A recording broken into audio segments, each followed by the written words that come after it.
Fiona was straightening the exam room after her last appointment of the day when she heard the bell jingle over the front door.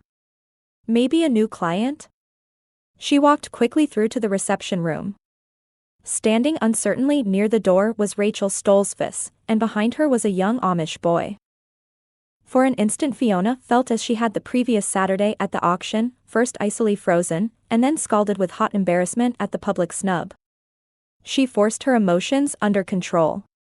These were two kids, hardly responsible for what their elders had done. Rachel. How nice to see you. She had to tread carefully. But I suspect you shouldn't be here. Rachel's pink cheeks turned even pinker, but she shook her head, her bonnet ties fluttering. No, it is all right, Cousin Fiona. Really? She pulled the boy forward. This is my little brother, Levi. He is almost 13. Levi looked like every other Amish boy she'd seen, blonde hair in a bowl cut under his cap, round blue eyes that stared at her solemnly, rosy cheeks, and clothes that were a smaller replica of what his father would wear. He looked younger than the average 12-year-old, but that was probably the inevitable difference in clothes and hairstyle. Hi, Levi. It's good to meet you. Fiona smiled at them. He nodded, not speaking, and his gaze swept around the room, taking in the braided rug on the floor, the straight-backed, padded chairs, racks of mother-to-be magazines and the small television that played quietly in the corner. Well, maybe it was better not to give him too much attention. Levi was obviously shy of his strange new cousin, and Rachel had probably dragged him along on this visit. Fiona turned back to the girl. Are you sure you should be here? I don't want to get you into any trouble. But Rachel was already shaking her head again.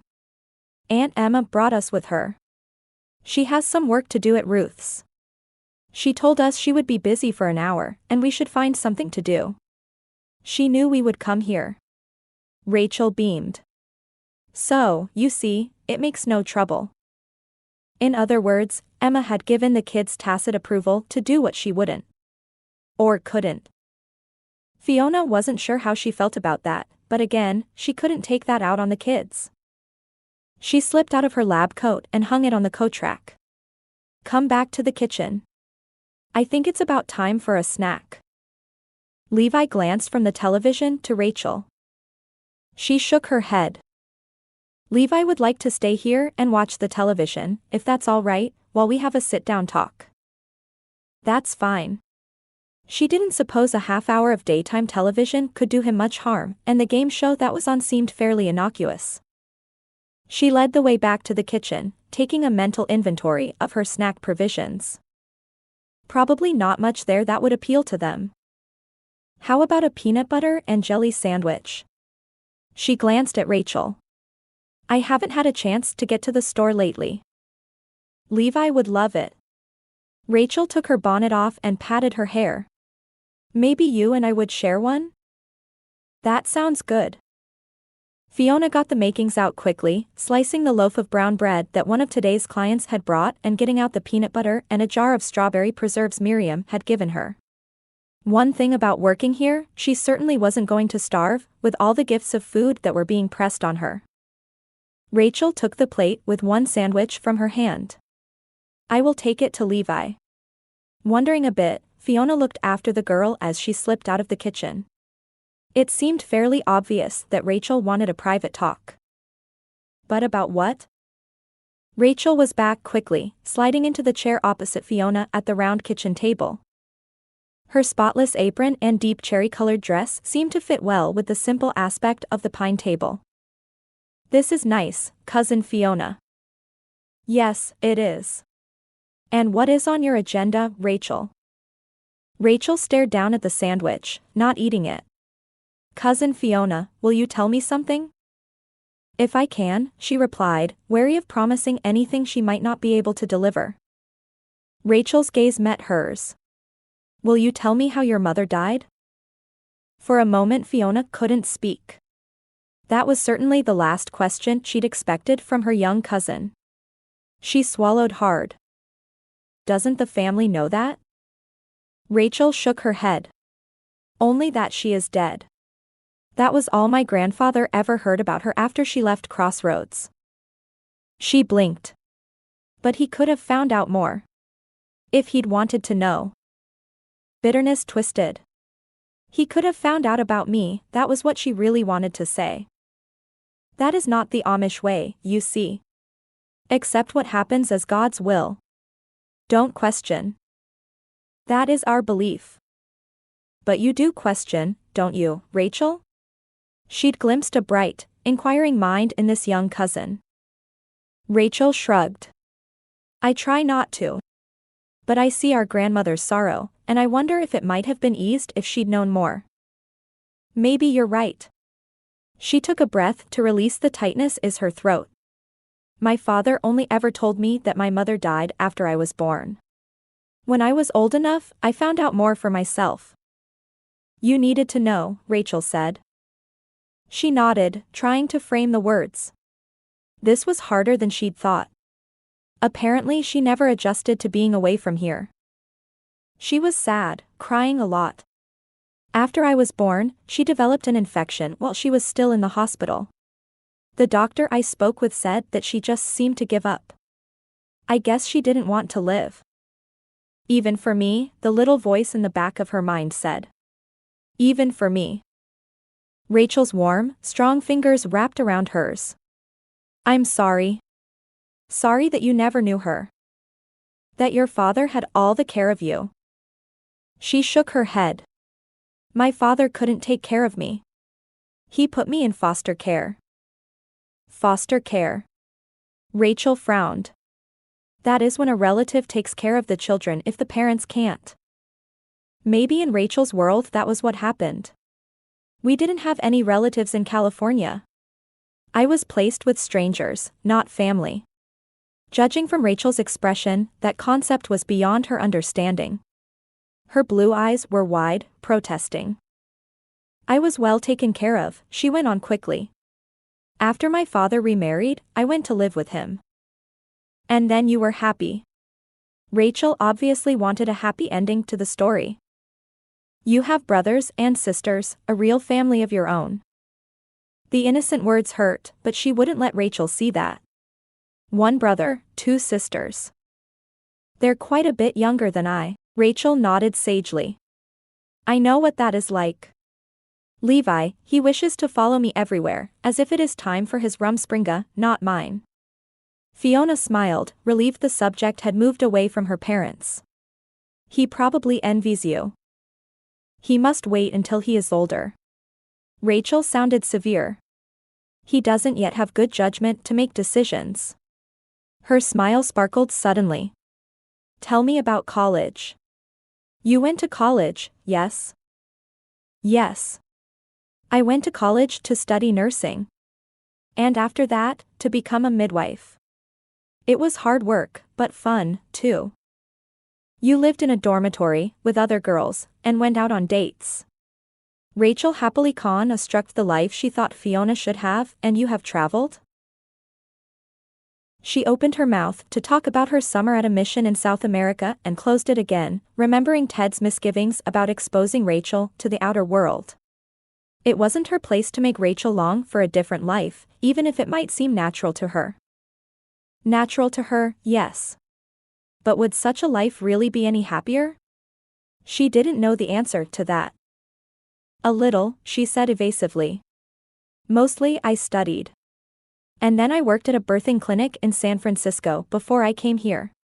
Rachel nodded. I understand. You became a midwife because of what happened to Hannah. I don't know. She didn't. She'd have said she barely thought of the mother she'd never known, but maybe the longing had been lurking in her heart all the time. Tell me, is our grandmother all right? Rachel gazed down at the table. I think she is. But I heard my father and mother talk of the time after Hannah left, when she lay on her bed and cried until my grandfather took her to the special doctor in Suffolk and she had to be in the hospital for a long time. Here was something she hadn't imagined. So, her grandmother had had a depression severe enough to require hospitalization. Maybe their grandfather feared that Fiona's appearance might cause a recurrence. Rachel glanced at the clock over the stove and exclaimed something in German, jumping to her feet. We are past our time. We must meet Aunt Emma. She whirled, enveloping Fiona in a quick, hard hug before rushing out to the other room and calling Levi's name. Fiona followed, but they were already out the door by the time she got there. She stared absently at the cartoon on the television and the empty plate on the coffee table. Rachel had come looking for answers to satisfy her own curiosity about what must seem to her a family secret. She'd left Fiona with enough food for thought to last her a good long time. Late afternoon sunlight gave the main street of Crossroads a golden haze. In the distance, Ted could smell a faint whiff of burning leaves, a sure sign of autumn. Crossroads seemed to doze on weekday afternoons, but the weekend would bring its influx of tourists. And its share of traffic issues. If he was lucky, the only problem would be a fender bender caused by some fool driver gawking at an Amish buggy instead of watching where he was going. Ted turned into the minuscule office that was all the township could afford for its small police force. If he weren't lucky, the weekend would see more thefts or vandalism. So far the problem had been more annoying than serious, but it rankled that he hadn't been able to lay his hands on the culprits yet. He was here to protect, and he didn't like failure. At least Fiona no longer seemed to need his help. He didn't begrudge any single moment he'd spent with her, but it was probably best for both of them not to let their friendship become any more than what it was. There were too many complications inherent in that sort of relationship. He flipped briefly through the report filed by one of his part-time officers. Jerry Fuller aspired to be a big city detective, and his reports managed to make a lost cat sound like a major felony. He hadn't seen Fiona since the auction, but he'd heard this and that. Her practice was picking up, apparently, although the Amish hadn't yet fully accepted her. Maybe somebody should have warned her that building a clientele among the Amish took a decade or two. And her relationship with the Stolzfus family probably complicated matters for her, with people unwilling to take sides between her and her grandparents. He regretted that, but there was nothing he could do. It was past time for him to back off. He just poured himself a mug of coffee when he heard the door open. He swung around to see Fiona standing there, lingering in the doorway as if unsure of her welcome. He'd have to do something about that rush of pleasure he felt at the sight of her. Fiona. Come in. Can I help you with something? So this is where you hang out. She glanced around the tiny office, as if interested in the crumbling cork bulletin board that bore community notices and the whiteboard that listed staff assignments. If you turn around too fast, you'll trip over yourself. The way she evaded his question told him she did, indeed, want something she was reluctant to bring up. Well, that was okay. Plenty of people who came in here just needed a bit of patience to bring out their troubles. That's why I try not to make any sudden moves. He gestured toward his one and only visitor's chair. Would you like a cup of coffee? No, thanks. She drifted to the whiteboard. Just how big is the Crossroads police force? I guess a resident like me ought to know that. You're looking at the full-time force. He perched on the edge of his desk, bringing himself to her level. I have 2 part-time officers now, and usually we add another one in the summer. No dispatcher. If someone calls after I go off duty, the call comes right to my cell phone. In other words, you're never really off duty. She sat, finally, her back very straight. He shrugged. That's how I like it. It's very different from Chicago.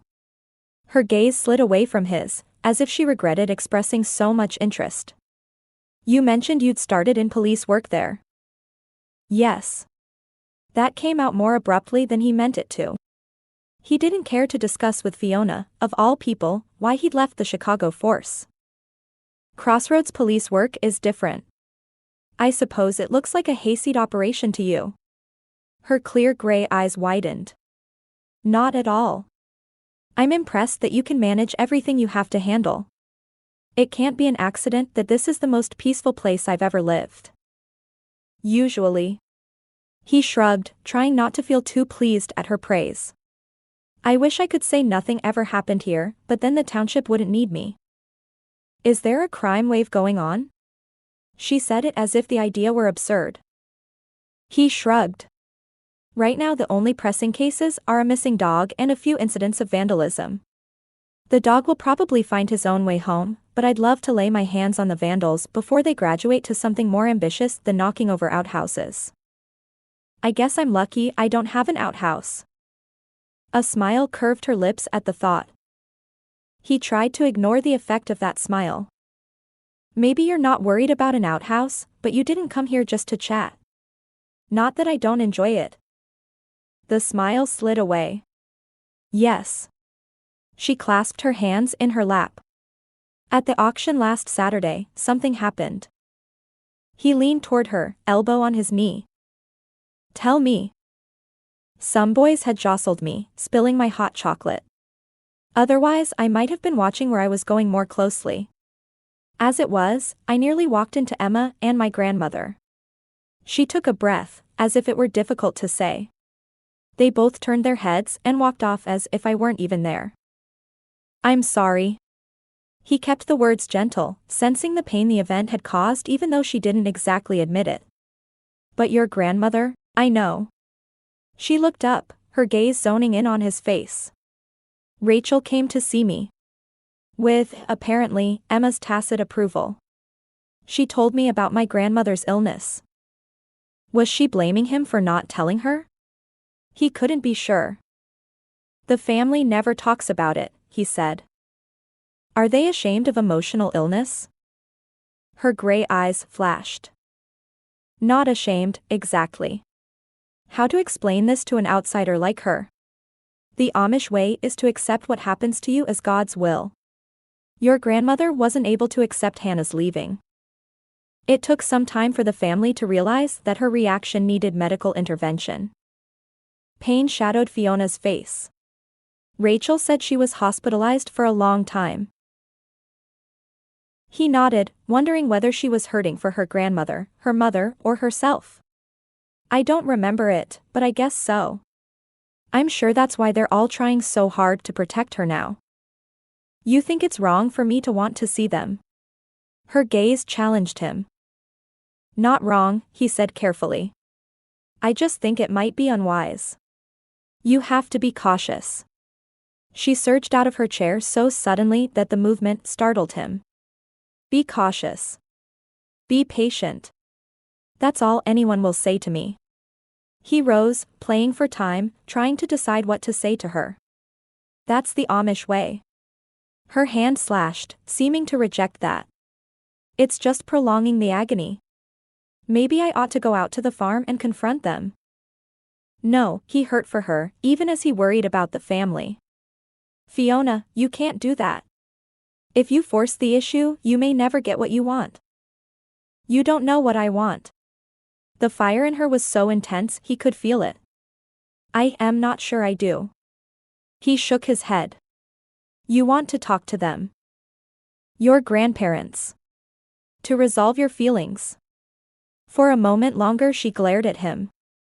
Then her shoulders sagged, and she shook her head. I suppose. I've started feeling that I'll never come to terms with the past until I do. Her eyes met his, and he could see what she was going to ask before the words were out of her mouth. Please, Ted. Will you help me? Will you convince them to see me? There it was, the straightforward appeal for his help that he'd hoped wouldn't come. He'd never found it easy to say no to someone who needed him. And sometimes it was downright impossible. He ran his fingers through his hair, wishing he had some magical answer that would make everyone happy. There wasn't one. Fiona Flanagan, I knew you were trouble the moment I saw you. She surveyed him gravely. Is that a yes, or a no? It's a maybe. He shook his head at the hope in her face. He didn't want to respond to that hope. Didn't want to start feeling responsible for her. But it was probably already way too late for that. Don't build on it too much. But I'll try to think of a way I can help you. Taking the black bag that contained everything she needed for a routine prenatal visit, Fiona slid from the car. The Hostetler farm didn't look quite as prosperous as some she'd seen, but Susie's friend, Miriam, had mentioned that she and her husband had just managed to buy it a few months earlier, from an elderly, non-Amish farmer who'd let the place go in recent years. They'd have a struggle to get the place up to Amish standards, perhaps, but given the price of farmland in the area, they'd been lucky to buy. According to Ruth, many young Amish had left for areas farther north because they couldn't afford land here. Ironic that the presence of the Amish had created the tourism that now threatened their very existence. Miriam came out onto the porch to greet her, bobbing her head with what seemed a nervous smile. She had the round, rosy cheeks and bright blue eyes of a china doll, but the tension was new since Fiona had met her. Still, first pregnancies could do that, each step in the process could bring up new concerns. "It's good to see you, Miriam." She smiled reassuringly. "How are you feeling?" "Fine. I am fine." Miriam gestured to the door. "Please, come in. We must talk." That worried look wasn't the usual reaction to a prenatal visit, but maybe the young woman had some fears she wanted to be sure she brought up. Fiona followed her into a spotless, sparsely furnished living room. "Is something worrying you?" Fiona said, "You can talk to me about anything." She set the bag down on the shining wooden floor. Miriam's cheeks flushed. "It is not that. I must tell you that I cannot continue to be your patient." For a moment Fiona could only stare at her. "But I thought we had agreed. If there's some problem with my fee..." No. It is not that." She paused, fingers twisting together, obviously reluctant to say whatever it was. "It is just that my husband's father, he is second cousin to John Stolzfus. And he thinks..." She stopped, unwilling or unable to say anything else. She didn't need to say more. Fiona didn't know whether to laugh or cry. "Did my grandfather ask you not to see me?" "Not exactly." Miriam pressed her lips together, shaking her head. "I am sorry. But it would be better if you left now." She had to take a deep breath and remind herself that the young woman wasn't responsible for this. Miriam would give in to the others' wishes, because that was the Amish way. Fiona managed a smile as she picked up the bag she wasn't going to need. "It's all right, Miriam. I know it's not your fault." She patted the young woman's arm. "Really? If there's ever anything I can do for you, just let me know." Miriam nodded, cheeks scarlet. There wasn't anything else to say, was there? Fiona kept a faint smile on her lips until she got out the door, though it probably looked more like a grimace. Then she stopped, staring. Her car still sat where she'd left it, but behind it was the township's black patrol car. Ted leaned against the driver's side door, but at the sight of her, he pushed away and came toward her. "Are you following me around?" The words were snapped in a way Ted didn't deserve. After all, he wasn't to blame, but he was male and he was handy. She stamped down the steps toward her car. He blinked, but that was the only sign of surprise. His face wasn't made for expressing much emotion, but she'd still learned to read him fairly well. "No. I'm not following you. Should I have been?" She tossed her bag into the back seat of the car. "Sorry." She bit off the word. "I shouldn't take my feelings out on you." "Feel free." He planted one large hand on the door frame. "But you might tell me first what has you so upset." She'd probably explode if she didn't. "I've just lost a client. Miriam's husband would prefer she didn't see me. And guess why? Because his father is my grandfather's second cousin." "I'm sorry." He shook his head slowly. "I guess this is small consolation, but it's only one client, after all." She frowned at him, narrowing her eyes against the sun's glare. Around them, fertile fields stretched toward the line of low hills, and a herd of black and white cows munched grass in a nearby pasture. It was a tranquil scene, but she didn't feel very peaceful at the moment. "Clients aren't exactly falling out of the trees for me right now. I can't afford to lose even one. And how many more might I lose if my grandfather has his way?" Ted studied her with those calm blue eyes that were nearly as placid as the cows in the face of her annoyance. "Look, you don't know that this was John Stolzfus's idea. It's entirely possible that Miriam's father-in-law is guessing at that, or just wants to stay uninvolved. It doesn't mean your grandfather is trying to undermine your practice. Doesn't it?" She stared at him bleakly. He didn't understand. Her bank account was dwindling steadily, and if her practice didn't pick up soon, the likelihood of it surviving a year wasn't very good. If his influence keeps prospective clients away, it won't really matter whether he told them to stay away or not. I'm sure you're tired of hearing this, but you have to give it time. Nothing moves quickly among the Amish. His smile was cautious. It took 2 years for the bishop to decide it was all right for an Amish business to have a telephone. Rotary dial, of course. He obviously hoped to lighten her mood, but it wasn't working. Maybe my initial reaction was the right one. Maybe I should just go out and talk to them. Don't.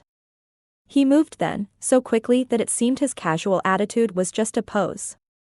His fingers closed around her wrist, as if to emphasize his warning.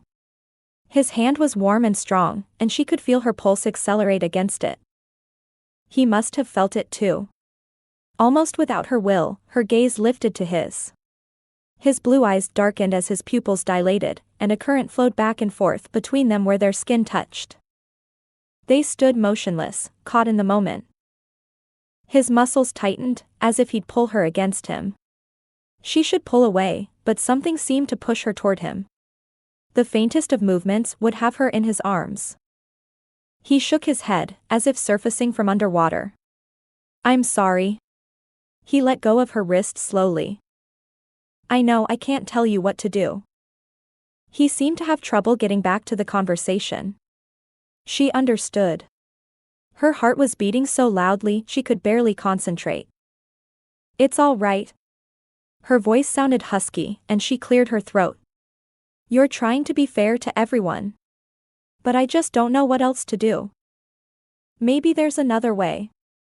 He shook his head again, as if still trying to clear it. I wasn't following you today, but I was trying to find you. Ruth mentioned she thought you were coming out here. I talked to Emma. There was the faintest hesitation in his voice as he said her name. She asked me to tell you she'd like to stop and see you tonight. Her breath caught. Did she say why?